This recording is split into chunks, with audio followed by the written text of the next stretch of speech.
साथियों, इस वीडियो में एनएससीपीएम प्रकृति मानव केंद्रित जन आंदोलन की कार्यशैली ये किस तरीके से काम करता है इसको समझेंगे। जैसा कि हम जानते हैं, प्रकृति मानव केंद्रित जन आंदोलन पर्यावरण बिगाड़ और मानव समाज में इंसानियत को बढ़ाने, मानवीय गुणों को बढ़ाने के लिए काम करता है। तो इसकी कार्यशैली और काम करने के तरीके सरकारी, गैर सरकारी, जाति, धर्म और सैन्य संगठनों से अलग होगी। इसकी कार्यशैली का प्रथम सिद्धांत है, सिद्धांत और व्यवहार में कोई फर्क नहीं रखना। यानी जैसा सिद्धांत है वैसा व्यवहार, और व्यवहार को सिद्धांत से मिलाना। कई संगठन कहते हैं सिद्धांत अलग होता है और व्यवहार अलग होता है। एनएससीपीएम इससे अलग बात करता है। दूसरा सिद्धांत यह है कि साधन और साध्य और साधन में अनुरूपता होना।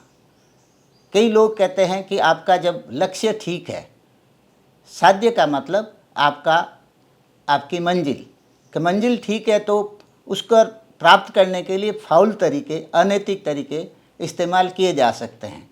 एनएससीपीएम इन दोनों में मेल चाहता है। तीसरा कार्यशैली का सिद्धांत है कि इसका प्रत्येक सदस्य, जिस यूनिट का वह सदस्य, जिस सामाजिक समूह में वह काम करता है, वहाँ अपने अहम को इस तरीके से नियंत्रित करे या प्रबंधित करे जिससे उस सामाजिक समूह में व्यवहार शालीनतापूर्वक हो।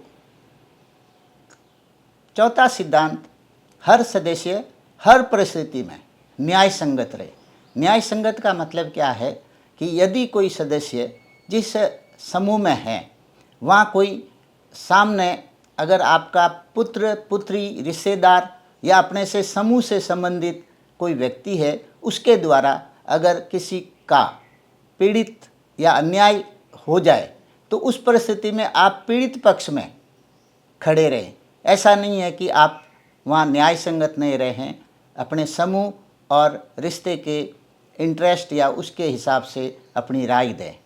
पांचवा सिद्धांत एनएससीपीएम की कार्यशैली का यह है कि कोई भी सामायिक जो गतिविधि है उसमें वह लोकतांत्रिक शैली को अपनाए। पांचवा सिद्धांत यह है कि वह विचार विमर्श करते वक्त शांतिपूर्ण तरीके काम में लेगा। यानी विचार विमर्श, बातचीत और समझौते से हर मामले को हल करेगा, और यदि कोई विवाद हो जाए तो उस विवाद को शांतिपूर्ण तरीके से वह हल करेगा।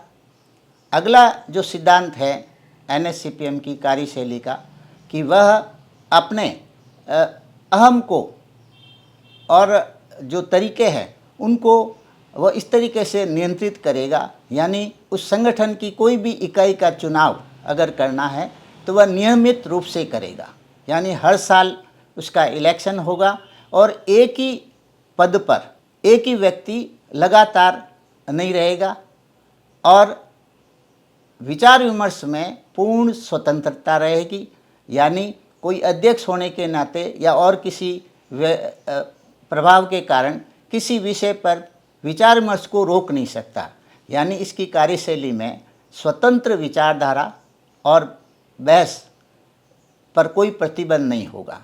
इसी तरीके से इसका एक सिद्धांत यह है कार्यशैली का कि यदि कोई निर्णय लेना हो और उसको लागू करना हो तो उस निर्णय या उस विषय से संबंधित जो भी लोग हैं उन सबको पूर्ण रूप से उसमें शामिल करना, सुनिश्चित करना।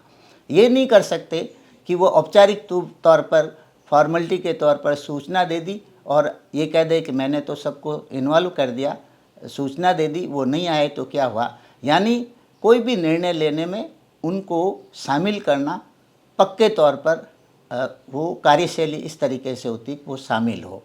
इसके अलावा अल्पमत बहुमत के बजाय आज के समय की नीड है, ज़रूरत है, आवश्यकता है कि आप निर्णय लेने में सर्वसम्मति का फॉर्मूला इस्तेमाल करें।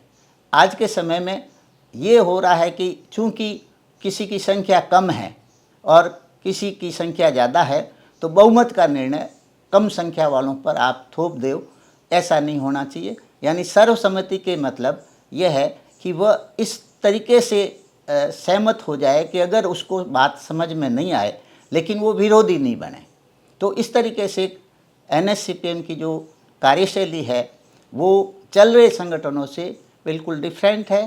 तभी जाके आज हम जो पर्यावरण की, ग्लोबल वार्मिंग की जो समस्या है, इसमें लोगों को इन्वॉल्व करते हुए, शामिल करते हुए और उनको संगठन में पिरोते हुए इस आज के ऐतिहासिक जो जिम्मेवारी मानव जाति पर आ गई है, इसका हम उचित जवाब दे सकेंगे। नहीं तो ये मानव जाति, ये जैसे डायनासोर विलुप्त हुआ, वैज्ञानिक कहते हैं कि वह 5वीं विलुप्ति थी इस प्लैनेट पर, अब जो 6ठी विलुप्ति आ सकती है, ऐसा एक विकट समय है जिससे हम जन आंदोलन के जरिए और इसकी कार्यशैली अभी तक चल रहे जो संगठन है उससे बिल्कुल डिफरेंट लोगों को इन्वॉल्व करने वाली होनी चाहिए, तब जाके हम मुकाबला कर सकते हैं।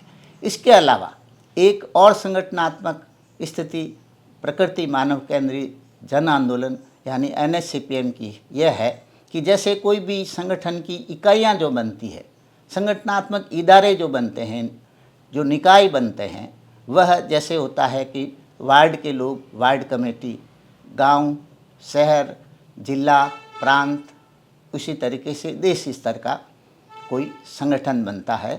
तो ये स्ट्रक्चर होता है, इसके ढांचे हैं। तो इस NSCPM में पहला स्ट्रक्चर सदस्यता को लिया है। सदस्यता इसकी संगठनात्मक इकाइयों का बुनियादी इकाई है जो इस जन आंदोलन में है। इसका अर्थ है कि सदस्य प्रकृति मानव केंद्रित जन आंदोलन यानी NSCPM के प्रोग्राम, संविधान, इसके जो नियम हैं, इसकी जो कार्यशैली है, इनका सचेत रूप से जो पालन करता है वह इसका सदस्य बन सकता है, जो इसकी प्रारंभिक यूनिट है। इसके बाद गांव, तहसील और अन्य स्ट्रक्चर है।